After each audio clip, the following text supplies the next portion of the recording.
एक छोटा सा प्रयास किया है। प्रस्तुत नाटक के अंतर्गत आप देखेंगे कैसे भारतीय नारी अपने पति के लिए एक मार्गदर्शक एवं प्रेरणा स्रोत बनकर अपने पत्नी धर्म का निर्वहन करती है। सती सीता का संपूर्ण जीवन त्याग, बलिदान एवं समस्याओं से भरा पड़ा है। महलों में पलने वाली जनक नंदनी ने कैसे कैसे दुखों झेला, कैसे कैसे कष्ट सहे, पर कभी किसी को दोष नहीं दिया। अपने कर्मों का उदय मानते हुए कैसे उसने नारी पर्याय को सार्थक किया। प्रस्तुत नाटक में आप देखेंगे नारी के सर्वोच्च स्वरूप को सती सीता के माध्यम से। इस नाटक को लिखने वाली लेखिका है संत शिरोमणि आचार्य श्री विद्यासागर जी महामुनि महाराज की आज्ञानुवर्ती शिष्या आर्यिका 105 श्री आदर्शमती माता जी की संघस्थ आर्यिका श्री अंतर्मती माता जी। उन्हीं के चिंतन लेखन से उभरकर ये नाटक आपके सम्मुख प्रस्तुत हो रहा है। तो लीजिए, प्रस्तुत है सती सीता की अग्नि परीक्षा।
सब कुशल मंगल तो है। हाँ महाराज, आपकी कृपा से सब कुशल है। इस बार फसल भी काफी अच्छी आई है, किसान भी बहुत खुश है। अति उत्तम। मंत्री जी, हमारे राज्य में कोई अभावग्रस्त तो नहीं है। नहीं, आपके प्रसाद से संपूर्ण अयोध्यावासी प्रसन्न व समृद्ध है। तो ठीक है, आज की कार्यवाही प्रारंभ की जाए। राज्य कार्यवाही के पूर्व द्वारिकाएं प्रभु वंदना स्वरूप नृत्य प्रस्तुत करने की आज्ञा चाहती हैं। आज्ञा है।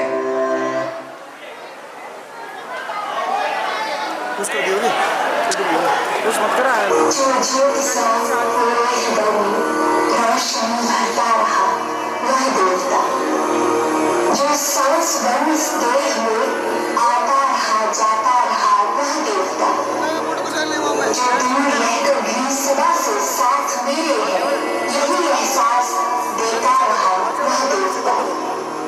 मैं जागता हूँ या नहीं, ये देख ले द्वार पर मोरे, दस्तक सदा देता रहा वह देवता, जो प्रतीक मेरे नियत था, ठीक मुझसे मुझे करता रहा वह देवता।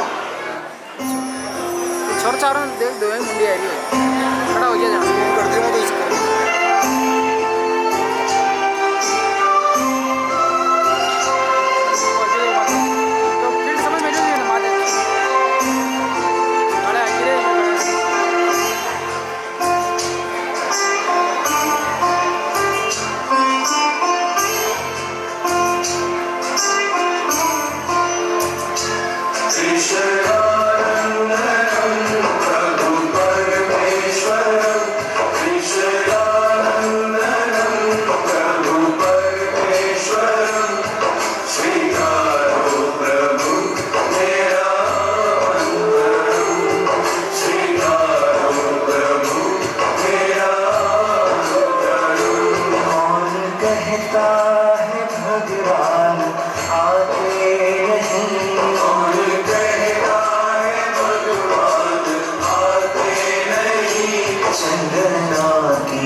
उन्हें प्रस्तुत किया जाए। जो आज्ञा महाराज।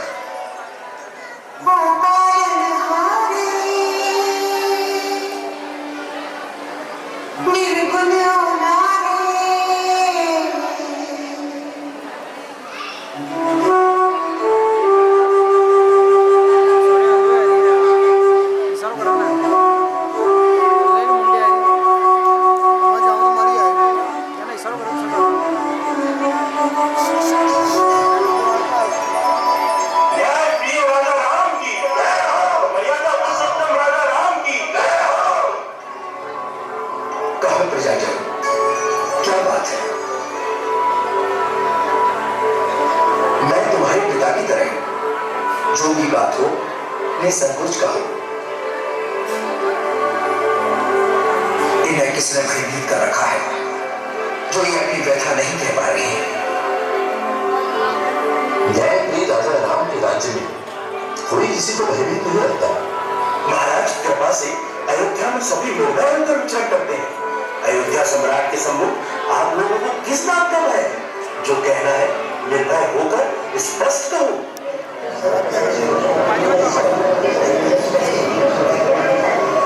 क्षमा हो स्वामी, अपनी बात आपके सम्मुख रखने में हमारे हाथ पैर थर-थर कांप रहे हैं। शब्द चूक रहे हैं महाराज। पहले हमें अभय का वचन प्रदान करें। हाँ, पहले राजा हमें अभय प्रदान करें। खबरदार, आप लोगों को शब्द नहीं आती। आप सम्राट से वचन मांग रहे हैं। शांत मंत्री शांत।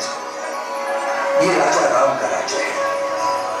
यहाँ प्रत्येक प्रजावासी को अपनी बात कहने का अधिकार है। कहो देशवासी, क्या समस्या है? महाराज, हम एकांत में ही आपसे अपनी समस्या कह पाएंगे। हम बरकरार हैं, हमें एकांत प्रदान करें।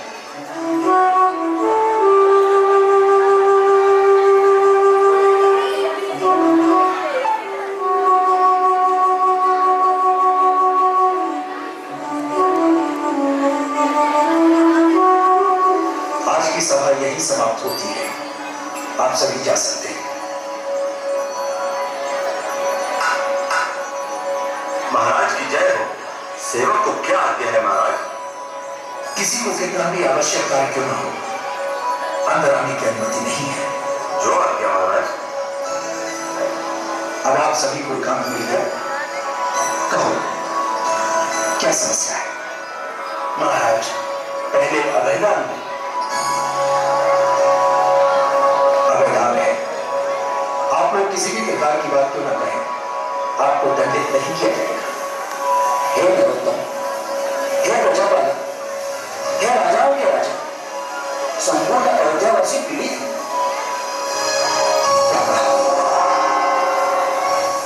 मेरे राज्य में पीड़ा, कारण क्या है? प्रजाजन आपके शासन को दूषित शासन कह रहे हैं। क्यों?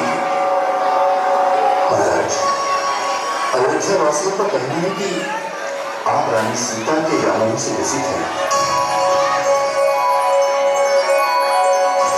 ऐसा कहने का कारण क्या है?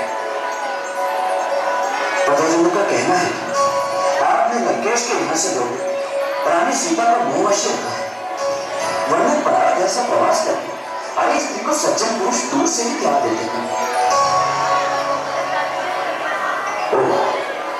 ये मैं क्या सुन रहा हूं?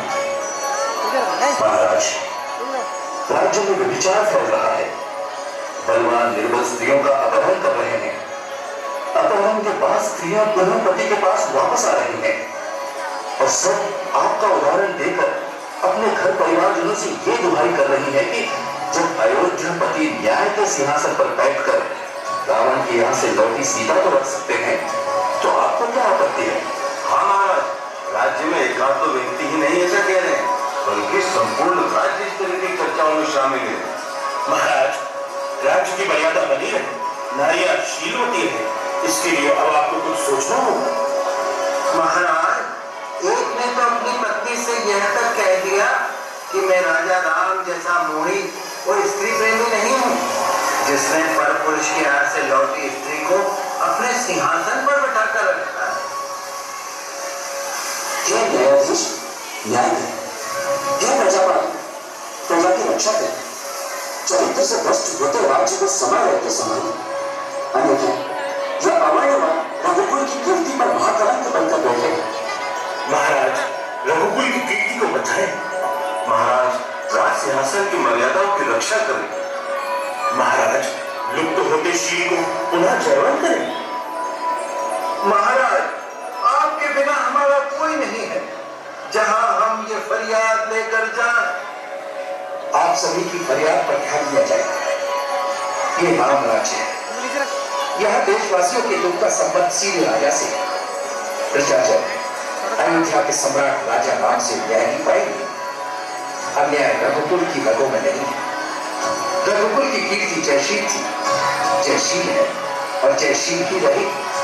अयोध्यावासी निश्चित रहे। हमें अपने राजा से यही उम्मीद थी। अयोध्या के सम्राट राजा राम की जय हो। अयोध्या के सम्राट राजा राम की जय हो। सम्राट के न्याय की जय हो।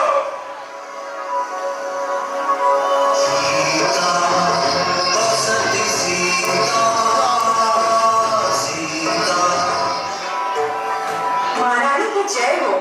कुमार लक्ष्मण अंदर आने की आज्ञा चाहते हैं। आज्ञा है। प्रणाम भाभी। सुखमस्तु भैया, सब कुशल तो है? जो सबको कुशल रखते हैं उनकी कुशलता को छोड़कर सब कुशल है। मतलब? हमारे महाराज सबको कुशल रखते हैं, मात्र उनकी कुशलता को छोड़कर सब कुशल है। हमारे महाराज की कुशलता को किसका विशाख लग गया देवर जी? यही जानने तो मैं आपके पास चला आया। पिछले कुछ दिनों में भैया बड़े चिंता तो दिखाई दे रहे हैं, क्या कारण है भाभी? 2-3 दिनों से मैं भी उन्हें चिंतित देख रही हूँ। सोच रही थी आपको बुलाकर पूछूंगी, पर उल्टा आपने ही मुझसे पूछ लिया। तो क्या आपको भी भैया की चिंता का कारण नहीं मालूम? जब आपको नहीं मालूम तो मुझे कैसे मालूम होगा भैया? क्यों उपहास करती हैं भाभी? आप में और मुझ में बहुत अंतर है। आप तो उनके हृदय की स्वामिनी हैं और मैं। ये सब बनवास की बीती बातें हैं। अब हम महलों में आ गए हैं। महलों में आने से क्या संबंध तो बदल जाते हैं? स्थान परिवर्तन से क्या हृदय परिवर्तन हो जाता है? भैया पागल हो गया तो बनवास में वो राजा नहीं थे। समझदार होने पड़ा हो गया तो अपने सुख दुख की बातें कह सुन लेते थे, पर अब वो राजा बन गए हैं। एक कुशल राजा वही कहलाता है जो राजा गोपनीय बातें गुप्तचर के सिवा किसी से न करे। अर्थात रानी से श्रेष्ठ एक गुप्तचर है। राजकाज संबंधी गोपनीय बातों में गुप्तचर ही श्रेष्ठ होता है भैया। अर्थात राजा बनने पर पति का अपनी पत्नी से ही विश्वास उठ जाता है। रानी अविश्वसनीय और गुप्तचर विश्वसनीय हो जाता है। इसमें उग्र होने की क्या बात है भैया? एक कुशल राजा अपने राज्य की श्रेष्ठ संचालन हेतु कई नीतियां अपनाता है। हमें उनकी नीतियों में सहयोगी होना चाहिए, विरोधी नहीं। अर्थात हमें भैया से उनकी चिंता का कारण नहीं पूछना चाहिए, है ना? पूछना चाहिए, अवश्य पूछना चाहिए। एक नहीं अनेक तरीकों से पूछना चाहिए, किंतु महारानी की जय हो, महाराज पधार रहे हैं।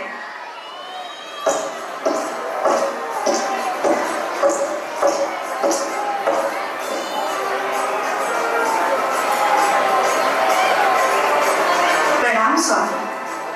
प्रणाम भैया। देवर भाभी में कोई विशेष वार्ता हो रही थी क्या? जब महाराज परायों से व्यवहार करेंगे तो देवर भाभी में विशेष वार्ता करना अनिवार्य हो ही जाएगा। मतलब आप मुझसे ज्यादा अच्छी तरह जानते हैं महाराज। पिछले 3 दिनों से मैं आपकी मुख मुद्रा देख रही हूँ। उससे तो यही प्रतीत होता है कि मैंने अपनी विश्वसनीयता खो दी। भाभी, केवल आपने ही नहीं, मैंने भी। ये तो दोनों मिलकर कौन सी बातें कर रहे हैं? जो करनी चाहिए भैया। आपको मालूम है कि मैं अभी आपके पास पूरा 1 घंटा वेट करा रहा हूं। कब? किधर? मंत्रणा कक्ष में। आपको मेरी उपस्थिति का जरा भी ध्यान नहीं। आप अपनी चिंता में इतने खोए थे कि मैंने 2-3 बार आपको पुकारा भी, पर आप देखते हुए भी नहीं देख रहे थे। इतना पीड़ित व चिंतित तो आपको वनवास के समय भी नहीं देखा। ऐसी कौन सी समस्या आ पड़ी है जिसे आप अपने प्राण प्रिय लक्ष्मण को भी नहीं बताना चाह रहे? तू क्यों इतना दुखी हो रहा है लक्ष्मण? मुझे कोई समस्या नहीं है। यह आप सारे जहां से कह सकते हैं, पर अपने लक्ष्मण से नहीं। इससे अच्छा तो मैं वनवास में था। आप अपने मन की बातें तो बताते थे। रायमल हमारे लिए अभिशाप हो गया। देवर जी ठीक ही कह रहे हैं। आज तुम देवर भाभी मिलकर कैसी पहेलियां बुझा रहे हो? पहेलियां हम नहीं, आप बुझा रहे हैं। मैं? हाँ भैया, आप। वनवास काल में आप पर एक नहीं अनेक विपत्तियां आई, पर आपने सबका हंसकर सामना किया। भाभी के अपहरण के समय को छोड़कर मैंने अपने जीवन काल में आपको कभी इतना दुखी नहीं देखा। आप मुझे अपने दुख का कारण नहीं बता पा रहे, न बता, पर भाभी को तो बता रहे। ऐसी बातें करके क्यों मुझसे परायापन साध रहा है लक्ष्मण? परायापन भी नहीं, आप सामने। भाभी, मैं चाहता हूं अपनी भूल को खोजने का प्रयास करूंगा। हाँ, बिना भूल के कोई किसी की विश्वसनीयता नहीं होता।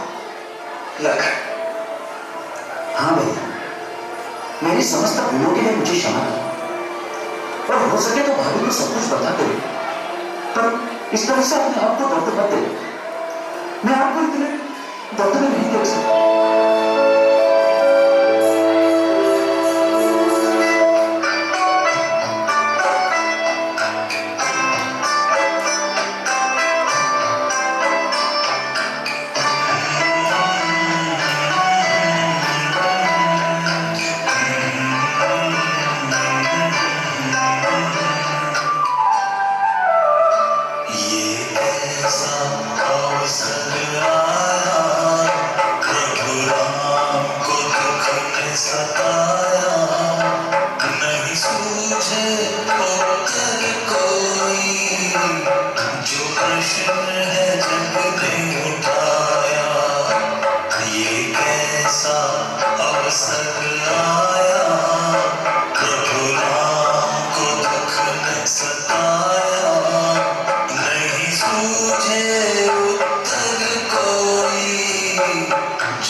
मुझे नहीं मालूम था कि मैं इतनी हठभागी हूँ। सीते।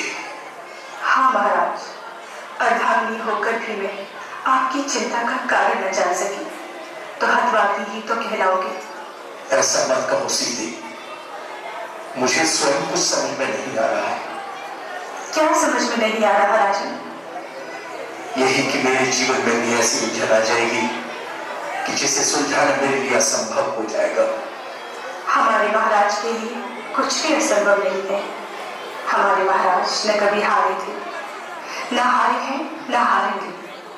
हमारे सम्राट अजय थे, अजय हैं, अजय ही रहेंगे। बात हार जीत की नहीं है सीते। फिर कौन सी है? थोड़ा स्वास्थ्य अनुकूल नहीं, इसलिए मुक्त उदासी हो गई। तुम लोग वैसी चिंता करके परेशान क्यों हो रहे हो? महाराज अपने प्राण प्रिय से धोखा कर रहे हैं। धोखा? कौन सा धोखा? किससे धोखा? सीता से धोखा? नहीं, मैं सीता से धोखा नहीं कर सकता, कभी नहीं, कभी। स्वामी, स्वामी, ये आपको क्या हो रहा है? मैं राजवैद्य को बुलवाती हूँ। सीते, सीते, तुम कहीं मत जाओ। राजवैद्य? मुझे राजवैद्य की आवश्यकता नहीं। फिर माता को सूचित करती हूँ, देवर जी को सूचित करती हूँ। मुझे किसी की आवश्यकता नहीं। अयोध्या सम्राट की अधीरता मैं नहीं देख सकती। कुछ नहीं सीते, थोड़ा शीतल जल ले आओ। लाती हूँ स्वामी।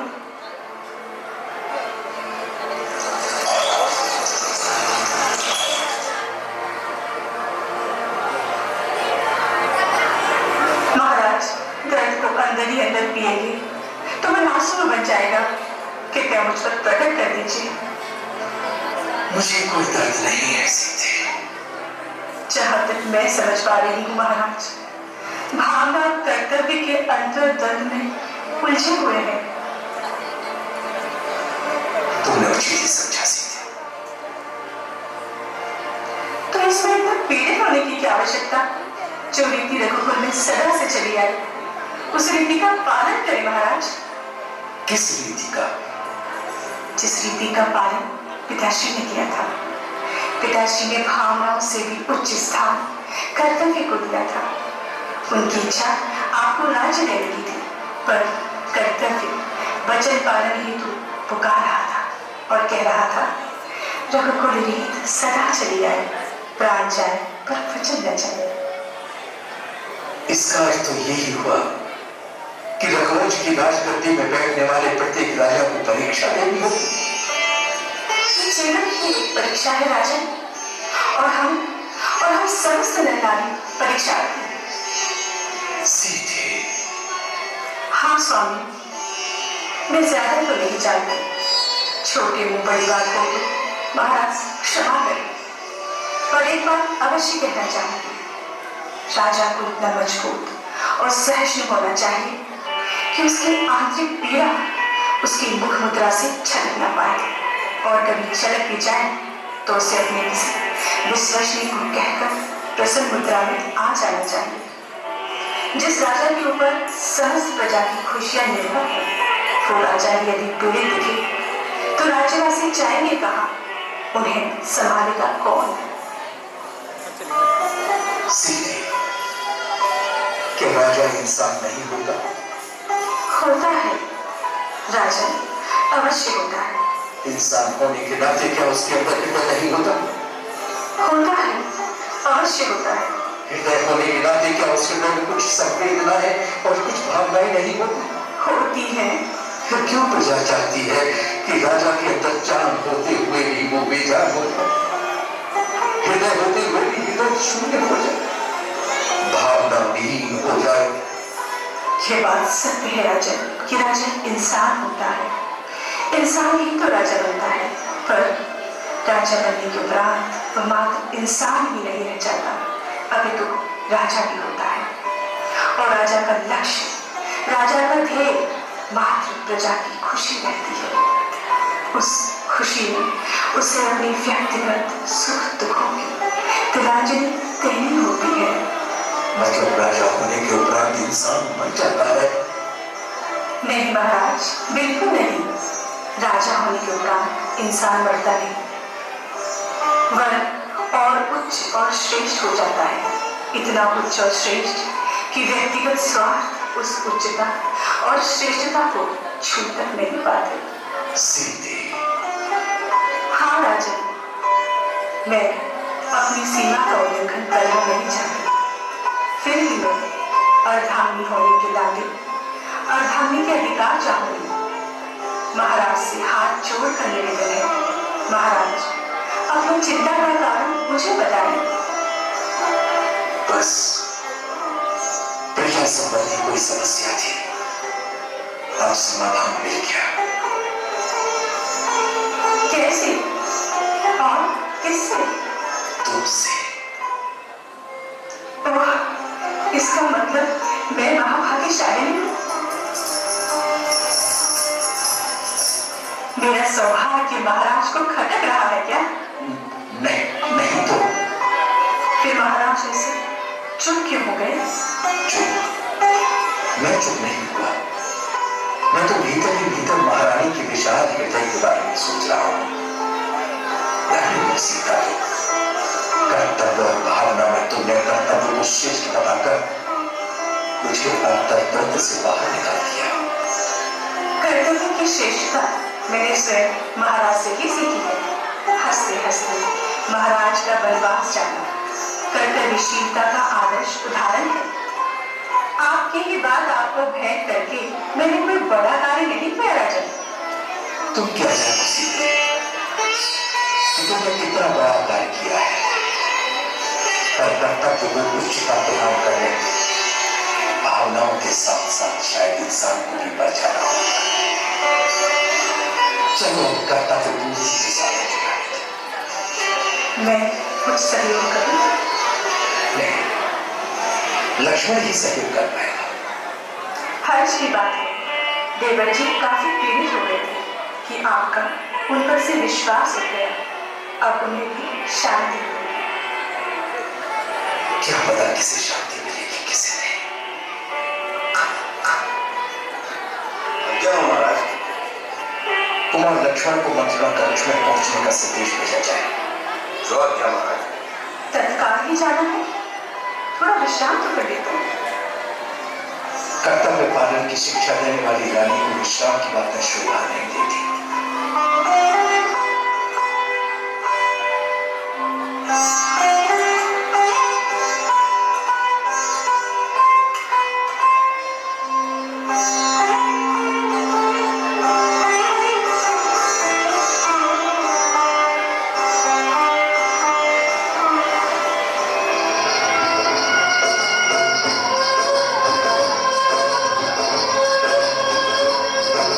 क्या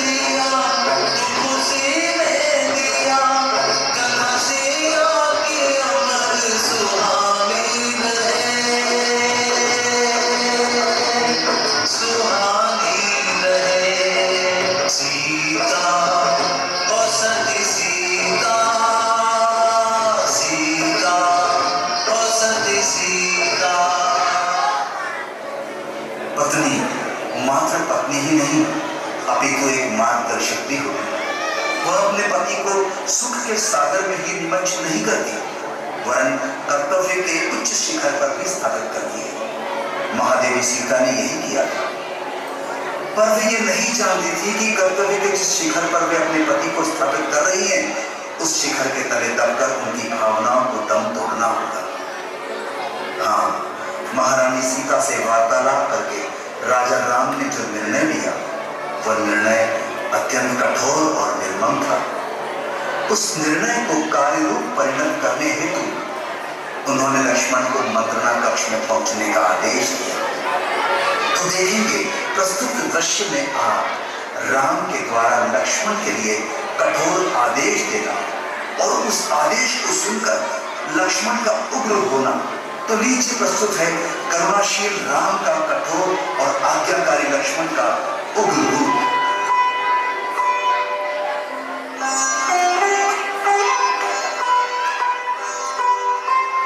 प्रणाम महाराज, आपने मुझ दुर्भाग्य को याद किया।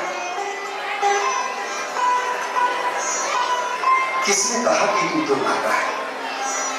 अरे तुझसे ज्यादा सौभाग्यशाली तो पूरी अयोध्या में कोई दूसरा नहीं होगा। इसलिए महाराज अपनी चिंता का कारण मुझसे छिपा रहे थे, है ना भैया? छिपा रहा था, पर अब नहीं। समुद्र पर्याप्त तक फैली समूची पृथ्वी पर मुझे तुझसे ज्यादा विश्वसनीय कोई दूसरा नहीं देता लक्ष्मण।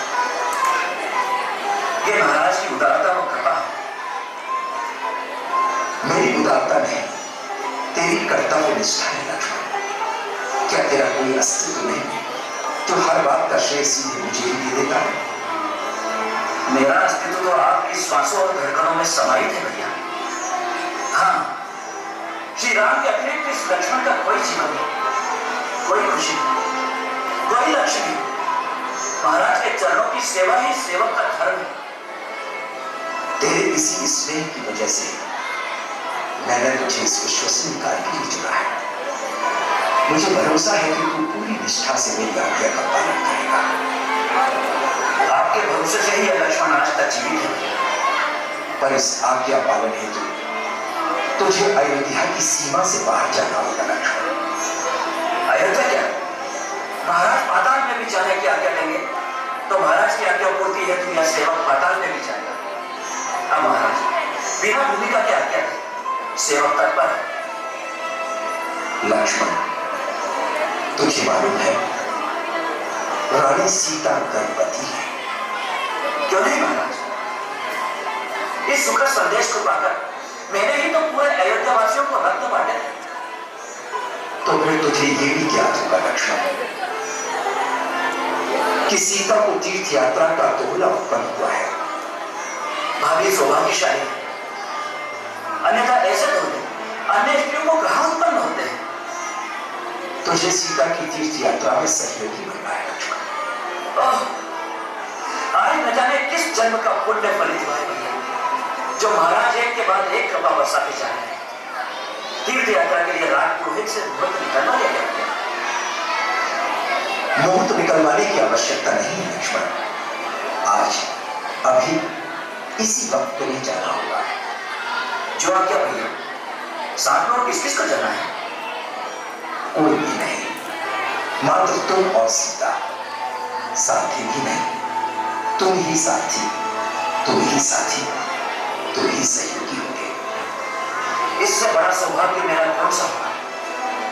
कई बहु की तपस्या का यह सुफल है जो महाराज ने इस पुण्य कार्य के लिए मुझे दिया। ऐसा विश्वास सदा ही बनाए रखा है।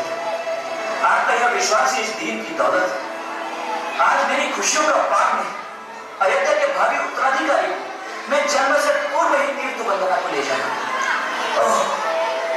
मुझसे ज्यादा पुण्यशाली इस पृथ्वी पर दूजा कौन होगा?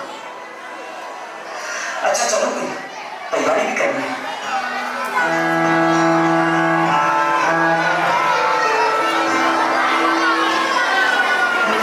सुनो लक्ष्मण, तीर्थ यात्रा तो एक बहाना है।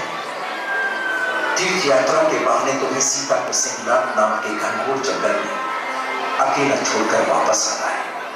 भैया, ये आप क्या कह रहे हैं भैया? मैं जो कह रहा हूं सच कह रहा हूं लक्ष्मण। मैंने सीता का परित्याग कर दिया है। नहीं, ये नहीं हो सकता। ये जो मैं सुन रहा हूं ये झूठ। श्री राम सीता का परित्याग नहीं कर सकते, कभी नहीं, कभी नहीं। तुम जो सुन रहे हो लक्ष्मण, सच सुन रहे हो। मैं सीता का परित्याग कर चुका हूं। अब सीता से मेरा कोई संबंध नहीं। जिस सीता के लिए श्री राम जंगल जंगल घूमे, नदियों पर्वतों से जिस सीता का पता, उस प्राण प्रिय सीता का श्री राम परित्याग नहीं कर सकते। हे आकाश, कहो ये मिथ्या है। हे धरती मां, कहो ये मिथ्या है। हे पर्वतों, कहो ये सब झूठ है। हे नदियों, हे वृक्षों, हे दिशाओं, कहो यह सब असत्य है। श्री राम सीता का परित्याग नहीं कर सकते, नहीं कर सकते, नहीं कर सकते।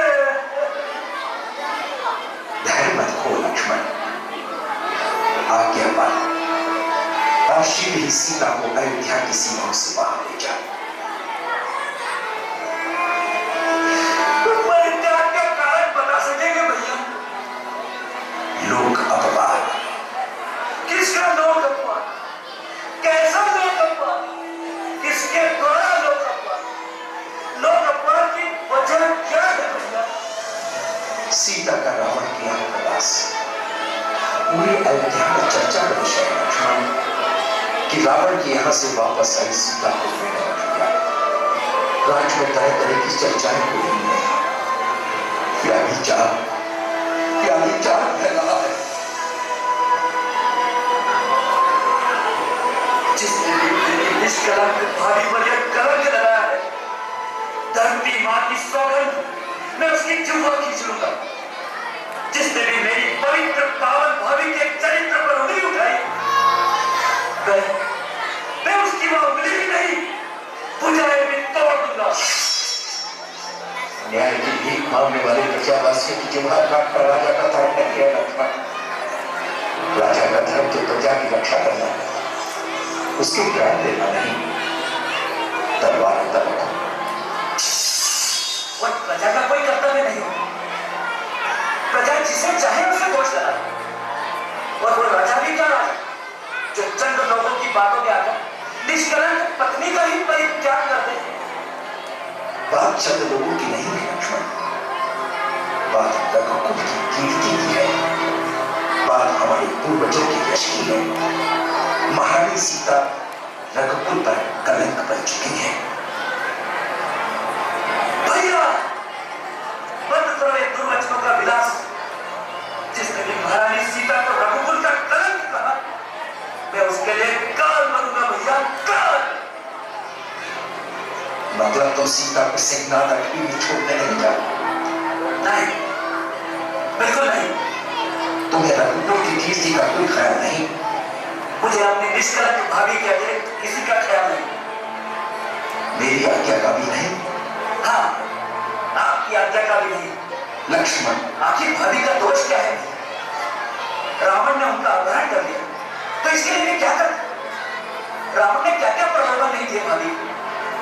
पूरा साम्राज्य उनके चरणों में डाल दिया, पर भाभी ने अपने शीर के आगे उसकी कीमत तिनके के बराबर भी नहीं समझी। प्रति पर भूख की प्यास मात्र आपका ही नाम जपते रहे। उनके प्रति धर्म पालन का यह परिणाम, उनके शील संयम का यह फल, उनके सतीत्व का परिणाम, उनका परित्याग। मैंने तुमसे तर्क विवेक करने को नहीं कहा। यदि मेरी आज्ञा का पालन नहीं कर सकते तो तुम हो जाओ मेरी नजरों के सामने से। भैया, अभी मैं भैया नहीं, अयोध्या का सम्राट राजा राम। अयोध्या सम्राट राजा की पालन न करने वालों से वार्तालाप नहीं करता। आज्ञा हो महाराज। सेनापति कृतान वक्त को भेजा जाए। जो आज्ञा महाराज। भैया, बनवास भाभी को थी, आपको मिला था, पर भाभी ने आपके साथ बनवास किया। आपके हर दुख को उन्होंने हंसकर झेला। ऐसी पतिव्रता नारी पर कृपा कीजिए भैया। प्रजाजनों के कहने पर जनक नंदिनी पर जुल्म मत ढही। उस घनघोर पृथ्वी में एक अकेली नारी कैसे जीवित रह पाई? आपके निर्णय पर पुनः विचार कीजिए राजन। अयोध्या का सेनापति कृतांतवक सम्राट के चरणों में प्रणाम करता है। कृतांतवक, अभी इसी वक्त महारानी सीता को सिंहनाथ नाम की अटवी में अकेला छोड़ गया। जी, रास्ते में जो तीर्थ मिले उनकी वंदना करते हैं। किंतु महाराज, सेनापति का कार्य तर्क वितर्क का नहीं, राजाज्ञा का पालन करना है। अयोध्या का राजा राम सेनापति कृतांतवक को आदेश देता है कि सिंहनाथ अटवी के अतिरिक्त महारानी सीता किसी संबंधी रिश्तेदार या प्रजाजन की यहाँ न छोड़ दे। राजाज्ञा का उल्लंघन होने पर सेनापति को दंडित किया जाएगा। जैसी आज्ञा आज्ञा महाराज।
उनके इसी चुनाव ने उन्हें मर्यादा पुरुषोत्तम के सिंहासन पर आरूढ़ कर दिया। पर इस सिंहासन पर आरूढ़ होने के लिए उन्हें दर्द की न जाने कितनी नदियां पार करनी पड़ी, पीड़ाओं के न जाने कितने समुद्र तैरना पड़े। हाँ, दर्द और पीड़ाओं से गुजरकर ही श्री राम मर्यादा पुरुषोत्तम के सिंहासन पर आरूढ़ हो सके।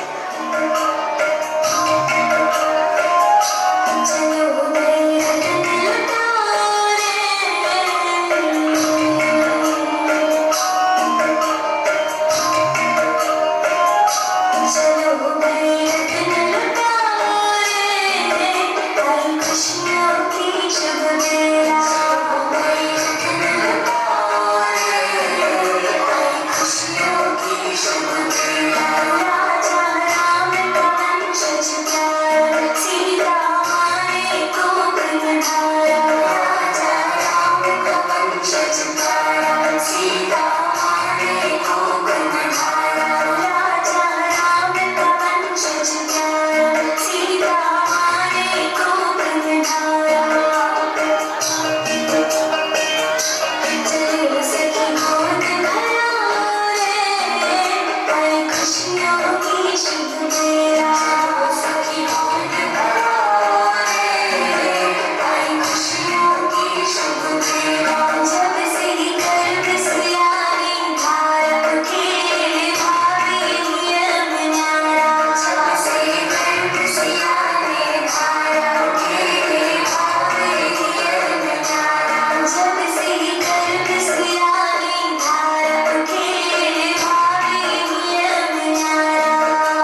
सबके भाग्य हमारे आए खुशियों की शुभ बेला सबके भाग्य हमारे आए खुशियों की शुभ बेला राजा राम की प्यारी नारी पिता जनक की राजकुमारी राजा राम की प्यारी नारी पिता जनक की राजकुमारी राजा राम की प्यारी नारी पिता जनक की राजकुमारी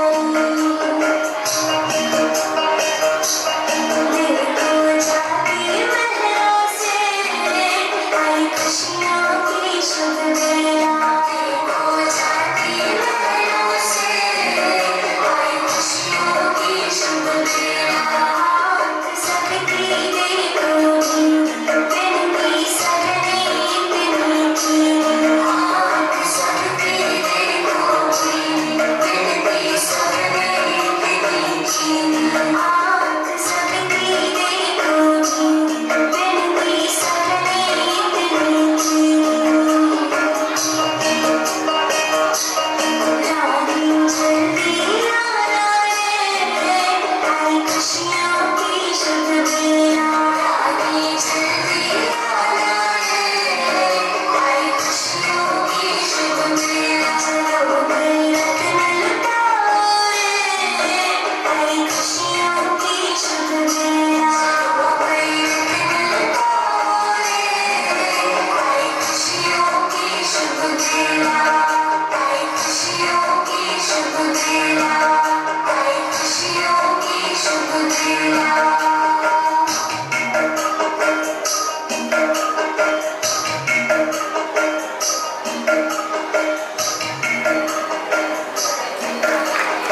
सिद्धनाथ नाम के घनघोर जंगल में छोड़ने जाता है। रानी सीता को तो यह ज्ञात ही है कि वह तीर्थ यात्रा पे जा रही है, अतः वे बहुत खुश हैं। पर सेनापति कृतांतवक्र अत्यंत दुखी है। उसका हृदय चित्कार कर रहा है, फिर भी वह राजाज्ञा के कारण मजबूर है। देखेंगे अगले दृश्य में सीता का वनवास।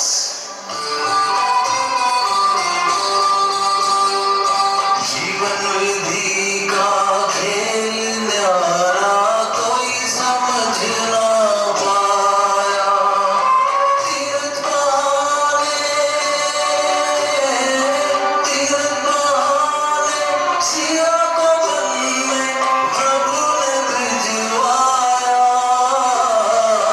जीवन विधि का खेल न्यारा कोई समझ ना पाया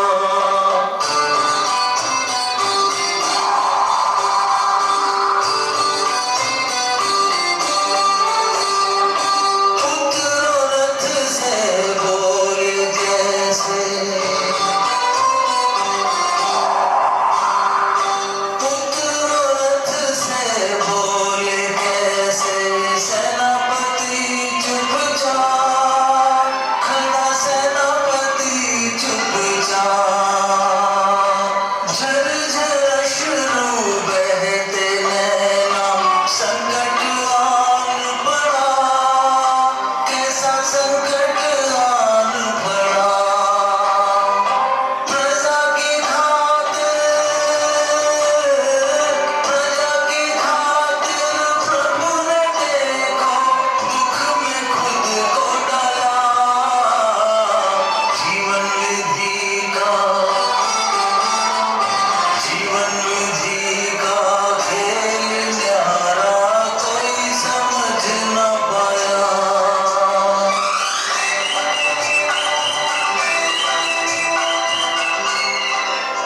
नहीं तो लोग बिगड़ गया क्या नहीं फिर इस घनघोर जंगल में रथ रोकने का कारण क्या है जी ओह, ये कैसे कर रहा है मेरा कैसे जो घबरा रहा है सेनापति रथ को सेक रही इस अग्नि से बाहर ले चलो मैं रथ में बैठती हूँ तुम शीघ्र ही आओ कृतांतवक्र असमंजस में है। रथ की ओर बढ़ती महारानी को कैसे रोका जाए। ओ, ये कैसा धर्म संकट पड़ा है। एक तरफ राजा की आज्ञा, दूसरी ओर रानी। वो किसके सुख को देखे। आंसू पहुंचकर हिम्मत जुटाता हुआ रानी के समीप पहुंचता है।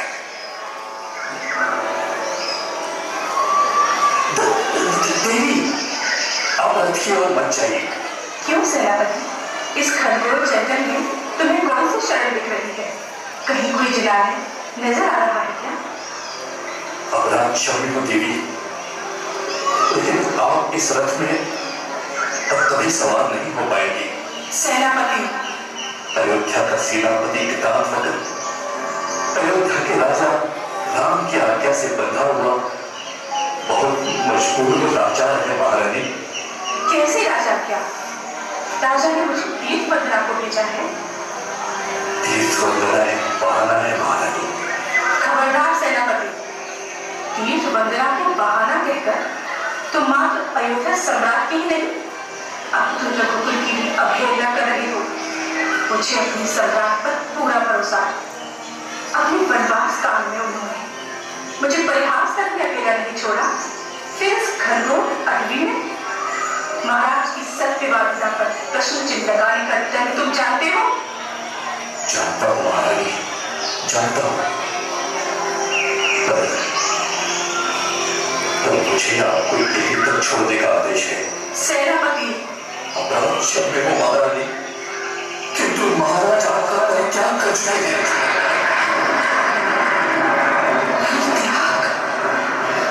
मेरा परित्याग? महाराज ने मेरा परित्याग कर दिया? नहीं, ऐसा नहीं हो सकता। महाराज मेरा परित्याग नहीं कर सकते। सेनापति, तुम असत्य बोल रहे हो। मैं सत्य बोल रहा हूँ महारानी। महाराज आपका परित्याग कर चुके हैं। नहीं, ये झूठ है, ये झूठ है। जिस सीता के कारण लंकेश से इतना बड़ा युद्ध हुआ, उस सीता का परित्याग श्री राम नहीं कर सकते, कभी नहीं। सिया राम की जोड़ी अमर है, उसे ब्रह्मांड की कोई ताकत नहीं तोड़ सकती। वो जोड़ी टूट चुकी है महारानी। सेनापति, हाँ महारानी, हाँ। अयोध्या के सम्राट ने अपने प्राण प्रिया का त्याग कर दिया है। कारण? मैं सेवक हूँ महारानी, छोटे मुंह बड़े बात नहीं कर सकता। मेरे कार्य तो मात्र स्वामी की आज्ञा पालन करना है। कुछ तो क्या होगा सेनापति?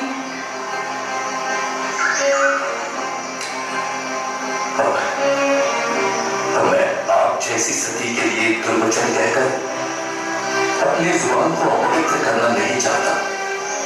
तुम्हें मेरा आदेश है सेनापति, लोक अपमान का रहस्य प्रकट करो।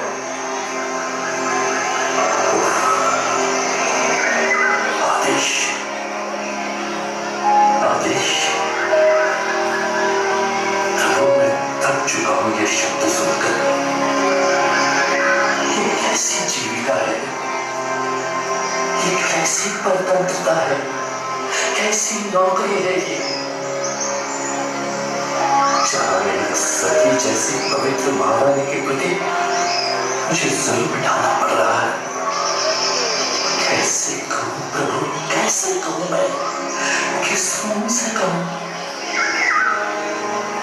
हे भगवान, इस जघन्य कृत्य के पूर्व मुझे प्राण ही क्यों न देकर गए? हे ईश, मेरी सहायता करना। मैं जो कुछ कहने जा रहा हूं वो मेरे कान भी न सुने। महारानी, आप लंकापति रावण के यहाँ रहकर आई हैं, इसलिए अयोध्यावासी आपके चरित्र पर उंगली उठा रहे हैं, विचार फैल रहा है। सेनापति, समझ चुकी। पर महाराज एक बार मुझसे तो पूछ लेते, मुझसे तो कुछ कह सुन लेते। क्यों तीर्थ यात्रा की बाहर मुझे ले जाए? जब मुझ पर भरोसा नहीं था तो क्यों लंकेश से युद्ध किया? क्यों मुझे अयोध्या में प्रवेश दिलाया? मैं अशोक वाटिका में उनका नाम रखते रखते अपने प्राण तक देती। हे भगवान, मैं क्या सुन रही हूँ? जिन अयोध्या वासियों को मैंने अपनी संतान की तरह पाला, उन्हीं अयोध्या वासियों ने मुझ पर उंगली उठा दी और महाराज भी उनकी बातों में आ गए। स्वामी, जिस सीता की खोज में आप जंगल जंगल भटके, उसी सीता को हिंसक पशुओं के बीच भिजवाते आपका दिल नहीं कांपा? ओह, ये क्या? मैं अपने स्वामी को दोष दे रही हूँ। नहीं, अपने स्वामी को दोष नहीं देना, नहीं प्रजा को दोष देना। ये तो मेरे ही किसी पाप कर्म का पुण्य आया है। मेरे पूर्व ने किसी निर्दोष पर दोष लगाया होगा, तभी मेरी निर्दोषता पर दोष लग रहा है।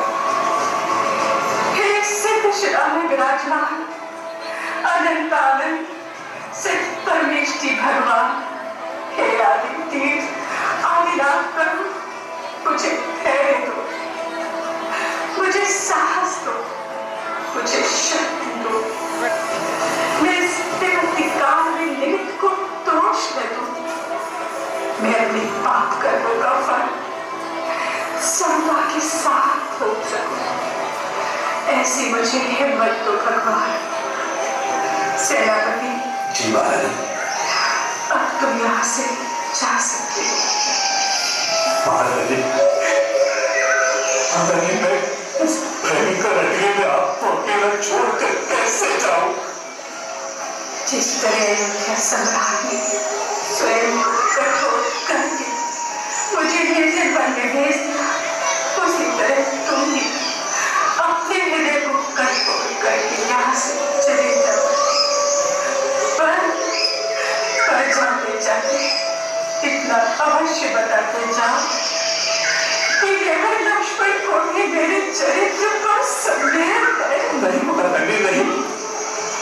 महाराज ने सबसे पहले उन्हें ही निर्मम आज्ञा दी थी, पर वे बहुत उग्र हो गए। हाँ, वे तो अपने देशवासियों से ही युद्ध करने के लिए तत्पर हो गए थे, पर महाराज ने उन्हें समझा, कई तरीकों से समझाया, पर उन्होंने किसी भी कीमत पर महाराज की यह आज्ञा नहीं मानी। उन्हें प्राण दंड स्वीकार था महारानी, पर इस तरह की राजा क्या नहीं। तुम अयोध्या पहुंचकर देवर जी को समझा देना, वे मेरे परित्याग का शोक ना करे और महाराज के विपरीत कदापि न चले। हाँ सेनापति, महाराज को इस पर उनकी बहुत आवश्यकता होगी। वे उन्हीं से अपना मन हल्का करवाते हैं। आपको किसी की आवश्यकता नहीं। जिसका भाग्य विपरीत हो वो किसकी आवश्यकता महसूस करेगा? जाओ सेनापति, महाराज प्रतीक्षा कर रहे हैं। उन्हें जाकर बता देना कि तुमने अपना कर्तव्य पूरा कर लिया। महारानी, आप सचमुच धन्य हैं। आप जैसी रानी को पाकर मैं कृतार्थ हूं। तो आपको इस निर्जन वन में छोड़ने का प्रायश्चित मैं अवश्य ग्रहण करूंगा। सेनापति, इस सेवक का अंतिम प्रणाम स्वीकार कीजिए महारानी। हाँ, स्वामी को कोई संदेश? मैं दीनहीन पराशर नारी, मर्यादा पूर्वक अपनी प्रजा का पालन करने वाले कुशल राजा के लिए क्या संदेश दे सकती हूँ? फिर भी सेनापति, तुम अयोध्या पहुंचकर स्वामी से इतना कहना कि जिस तरह लोगों के कहने पर आपने मुझे छोड़ दिया, उसी तरह लोगों के कहने पर कभी धर्म को मत छोड़ना, धर्म को मत छोड़ना। इस अशरण संसार में धर्म ही एक शरण है, धर्म ही एक शरण है।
सेनापति अत्यंत दुखित है। उसे बार बार अपने पर पश्चाताप होता है।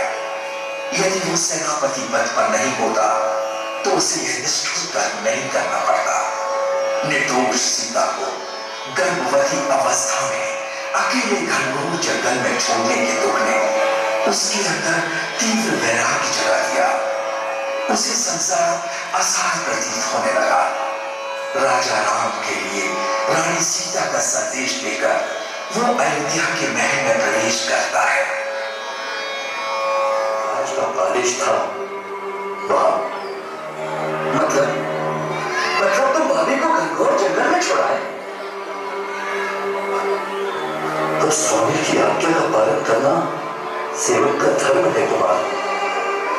वाह सेनापति, ये तुमने क्या अनर्थ कर दिया? तुम भाभी को राजा जनक के यहाँ क्यों नहीं छोड़ा? तुम्हारे सेवक स्वामी के साथ विश्वासघात नहीं कर सकता। भैया,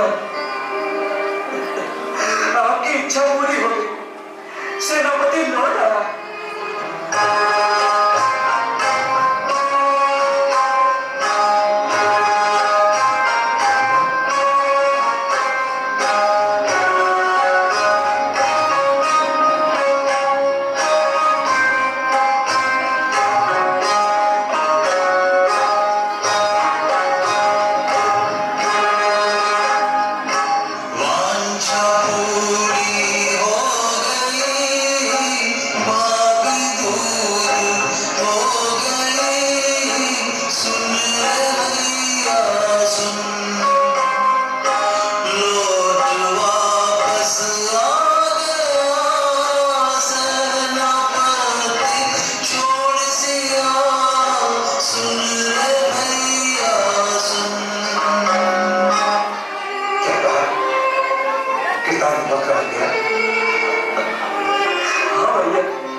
वही महाराज जहां आपका आदेश था।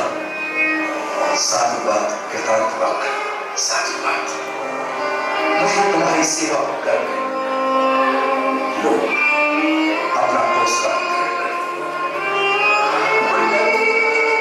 आप क्या कह रहे हैं?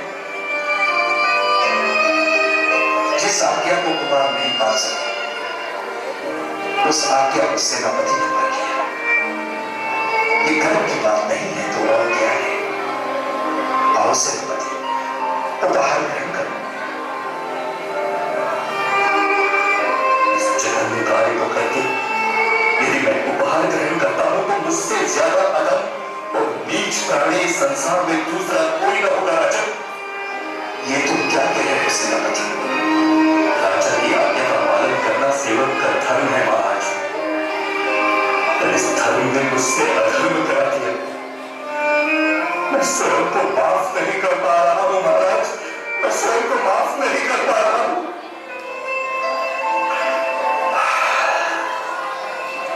अच्छा महाराज, मैं चलता हूं। तुम तो चले सेनापति, पर जाते जाते ये तो बताते जाओ, भाभी कैसी है? उन्होंने हमारे बारे में कुछ कहा सुना कि नहीं? मैं तो भूल ही गया महाराज। महादेवी ने आपके लिए एक महत्वपूर्ण संदेश भेजा है। क्या? सीता ने मुझे संदेश भेजा। यही कहा होगा कि तीर्थ यात्रा के बहाने क्यों भेजा, मुझ पर अविश्वास क्यों किया? नहीं महाराज नहीं, देवी सीता बहुत महान, बहुत उच्च, बहुत पवित्र है। उनके जैसी महानता, उनके जैसी उच्चता और पवित्रता पाने के लिए न जाने कितने जन्म लेने होंगे। सेनापति, भाभी ने भैया को दोष नहीं दिया सेनापति? नहीं कुमार, नहीं। दूसरों पर दोष पड़ने वाली हमारी महारानी साधारण नारी नहीं है, वरन अपने कर्मों को ही दोष देने वाली एक असाधारण नारी है। जो संदेश उन्होंने हमारे महाराज को भेजा, उस संदेश के लिए ये जगत उन्हें युगों युगों तक याद रखेगा। कौन सा संदेश देता हुआ? यही कि महाराज से कहना, जिस तरह लोगों के कहने पर आपने मुझे छोड़ दिया, उसी तरह लोगों के कहने पर आप धर्म को कभी मत छोड़ना, धर्म को कभी मत छोड़ना।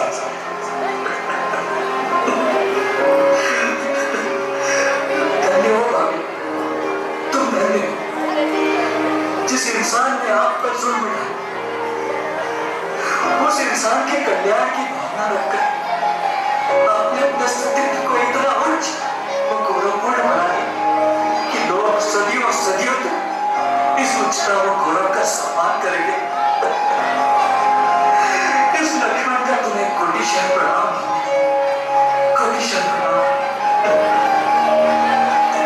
अच्छा महाराज, मुझे जाने की आज्ञा प्रदान करें।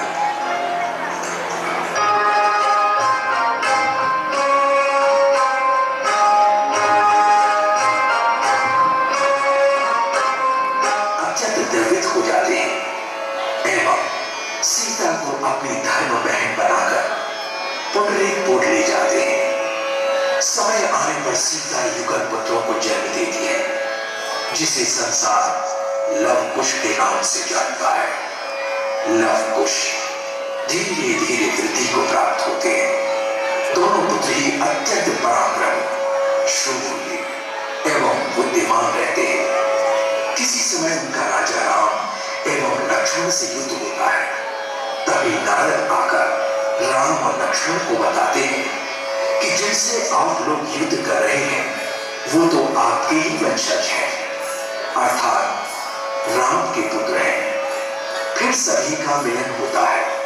सभी मिलकर अयोध्या में प्रवेश करते हैं, पर राजा राम रानी सीता जी को स्वीकार करने से इनकार कर देते हैं।